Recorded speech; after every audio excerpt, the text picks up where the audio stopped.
अस्सलामु अलैकुम रहमतुल्लाहि वबरकातुहू.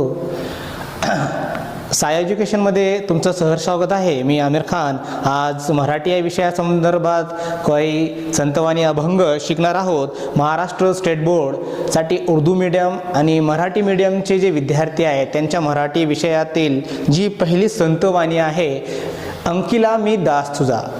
अंकिला मी दास तुझा ही पहिली संतवाणी आहे. याचे संत कवी आहे संत नामदेव.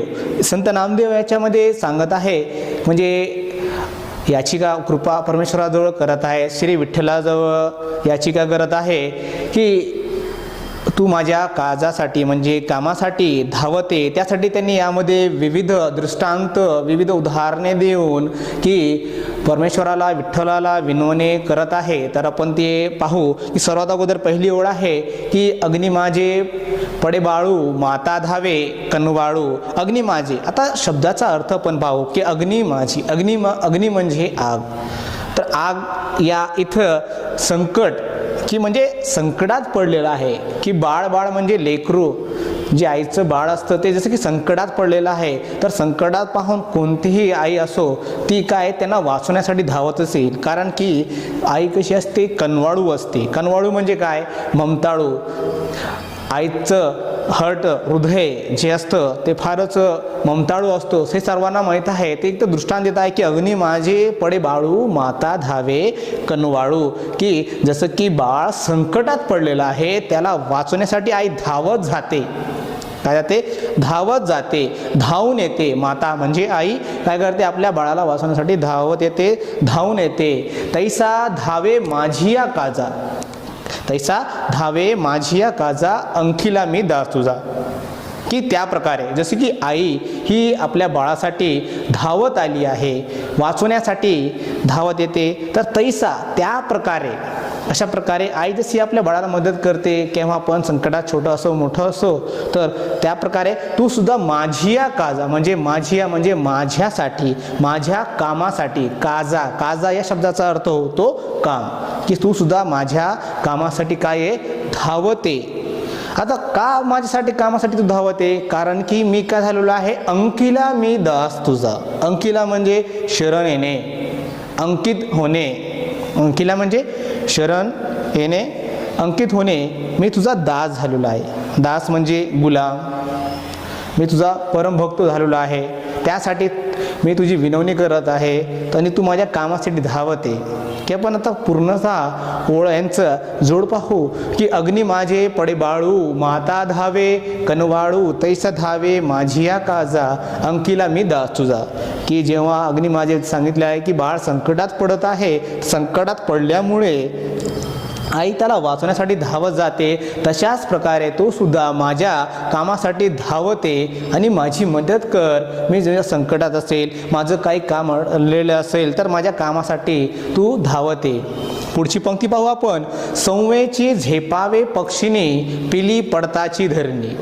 याबद्दल तर पहिल्या दृष्टांतात सांगितलेलं आहे, आई आणि बाळाचं उदाहरण दिलेलं आहे. दुसऱ्या दृष्टांतात म्हणजे दुसऱ्या उदाहरणात, दुसऱ्या पंक्तीत, दुसऱ्या ओळीमध्ये सांगितलेलं आहे पक्ष्याचं उदाहरण देत सांगितलेलं आहे.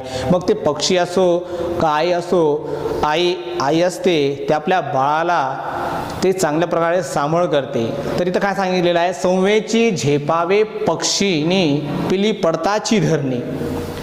लगेचच, संवेची म्हणजे काय, लगेचच काय करते, झेप घेते. पक्षीने काय करते, खाली झेप घेते. ती आपल्या बाळासाठी चारा म्हणा, अन्न दाना म्हणा आणण्यासाठी गेलेली असते. आणि पिल्लू जे असतं ते आपल्या घरट्यात असतं. घरटं तर आपल्याला साईजचं माहीत असतं की झाडांच्या झाडांवर असतं. तर त्या झाडात बाळ खेळत असताना कधी म्हणजे खाली पडत असतो. तर ते खाली पडल्याने पिली पडताची धरणी, त्याची दृष्टी म्हणजे आईची दृष्टी, आईची नजर त्या बाळावर असते. ती लगेच काय करते, धावत येते. काय करते, ते धावत येते आपल्या पिलांना वाचवण्यासाठी. की संत नामदेवाने या पक्षीचं उदाहरण देत सुद्धा सांगितलेलं आहे की जसं पक्षी आपल्या बाळाला घरट्यातून पडल्या असताना ती लगेच झेप घेते, आकाशात उडत असताना सुद्धा, तर त्या प्रकारे तू सुद्धा लगेचच माझी मदत कर, माझं सहकार्य कर. मी अशी तुला विनवणी करत आहे, विनवत आहे, रिक्वेस्ट करत आहे, प्रार्थना करत आहे. आणि वेगवेगळे उदाहरण देऊन की परमेश्वराला तो मनवत आहे, विनवणी करत आहे, नाही का. आता पुढं उदाहरण दिलेलं आहे अजून एक, की भुकेले वत्सरावे, धेनू हुंबरत धावे. हे आपण आईचं पाहिलं उदाहरण, पक्ष्याचं उदाहरण पाहिलं. आता जनावरांचं उदाहरण पाहू, की भुकेले वत्सरावे. वत्सरा म्हणजे काय? वासरू. वत्सरावे म्हणजे वासरू. वासरू काय झालेले आहे? भुकेले आहे. वासरू भुकेलेला आहे तर तो हंबरत असतो, तर त्याच्या हंबरण्याला साथ देत आई ते सुद्धा हुंबरत येते.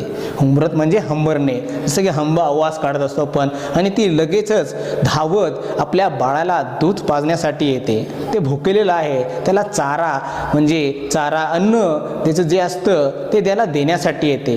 की अजून उदाहरण दिलेलं आहे संत नामदेव यांनी, की तो कशा प्रकारे की हुंबरा म्हणजे आई आपल्या बाळाला भुकेलेला आहे, त्याला भूक लागलेली आहे, म्हणजे त्याला अन्न दूध पाजण्यासाठी जसं धावत येते. तर जेव्हा भुकेलेलं असेल, की वेगवेगळे दृष्टांत सांगत आहे संत नामदेव इथं विनवणी करण्यासाठी. पुढचं उदाहरण आहे, वनवा लागलासे वनी. वनवा लागलासे वनी, पाळस चिंतित हरणी. आता आपण पाहिलं आईचं उदाहरण पाहिलं, याच्या अगोदर पक्षीचं उदाहरण पाहिलं, आणि पाळीव प्राण्यांचं सुद्धा उदाहरण पाहिलं. पाळीव प्राण्यामध्ये गाय होती त्याचं उदाहरण पाहिलं. आता जंगलाची उदाहरण देत आहो, की जंगलाचं उदाहरण देत सांगितलं आहे, की वनवा लागलासे वनी. वनवा, वनवा काय झालेला? आग लागलेली आहे. वन म्हणजे काय? आग लागलेली आहे. कुठाला आग लागलेली आहे? वनी. वनी म्हणजे जंगलात. वनी म्हणजे कुठं आग लागलेली आहे? जंगलात आग लागलेली आहे. आणि पाडस चिंतित हरणी. पाडस म्हणजे हरणीचं पिल्लू. पाडस म्हणजे हरणीचं पिल्लू हे त्याच्या आईपासून वेगळं आहे, कारण की आई हे म्हणजे बाळांसाठी चारा पाणी शोधत फिरत असते, त्यामुळे ते वेगवेगळे आहे. त्यामुळे हरणी जी आहे ती चिंतित झालेली आहे, त्याला चिंता वाटू लागलेली आहे की आपलं बाळ जे आहे ते कसं सुखरूप असेल का संकटात सापडलेलं असेल, कारण की जंगलात तर काय लागलेली आहे? आग लागलेली आहे. आणि माझं पाडस ते काय आहे? ते लहान आहे, त्याला चिंता वाटू लागलेली आहे. कोणाला? आईला. आईला म्हणजे इथं हरणीला की त्याच्या पाडसाची चिंता वाटत आहे. तर आता शेवटचं जे कडवं आहे त्याचं सांगत आहे, की नामा म्हणे मेघा जैसा, विनवतो चातक तैसा. नामा म्हणे मेघा जैसा, विनवतो चातक तैसा. आता नामा म्हणजे संत नामदेव म्हणे याने म्हणत आहे, सांगत आहे, बोलत आहे, की मेघा जैसा. मेघ म्हणजे क्लाउड, की जसं की ढग आहे.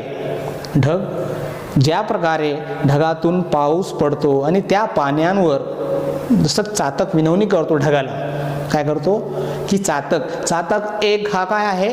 काल्पनिक पक्षी आहे, की जसं आपण कल्पना करतो परी आहे, भूत आहे, हे आहे, ते आहे. त्याच प्रकारे आपल्या काल्पनिक इमॅजिनेशन म्हणजे आपण इमॅजिनरी करतो, की त्याच प्रकारे एक चातक पक्षी आहे की तो विनवणी करत आहे ढगाला, की पाऊस पाड मला.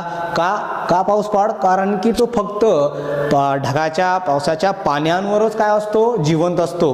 त्यामुळे तो फारच म्हणजे रिक्वेस्ट करत आहे, विनवणी करत आहे, विनंती करत आहे. त्याच प्रकारे जसा चातक ढगाला विनवणी करत आहे, त्याच प्रकारे मी सुद्धा तुला संत नामदेव म्हणत आहे, परमेश्वरा विठ्ठला मी तुला सुद्धा विनवणी करत आहे, की तू सुद्धा माझ्या कार्याला कामाला धावते, माझ्या संकटात वाचवण्यासाठी ये तू. कारण की मी तुझा काय आहे? परमभक्त आहे, मी तुझ्या अंकित आहे, मी तुझ्या शरणी आलेलो आहे, मी तुझ्या चरणी आलेलो, मी तुझा भक्त झालेलो आहे.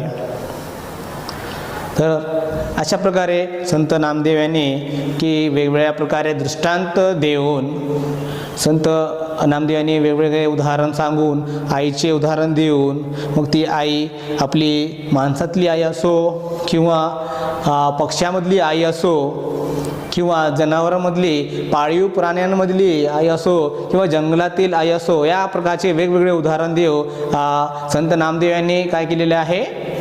विनवणी केलेली आहे, रिक्वेस्ट केलेली आहे. अशा प्रकारे हे एक आजची कविता होती, अभंगवाणी होती, संतवाणी होती, अंकिला मी दास तुझा संत नामदेव यांची. तर आमच्या साया एज्युकेशनला लाईक करा, शेअर्स करा आणि सबस्क्राईब करा.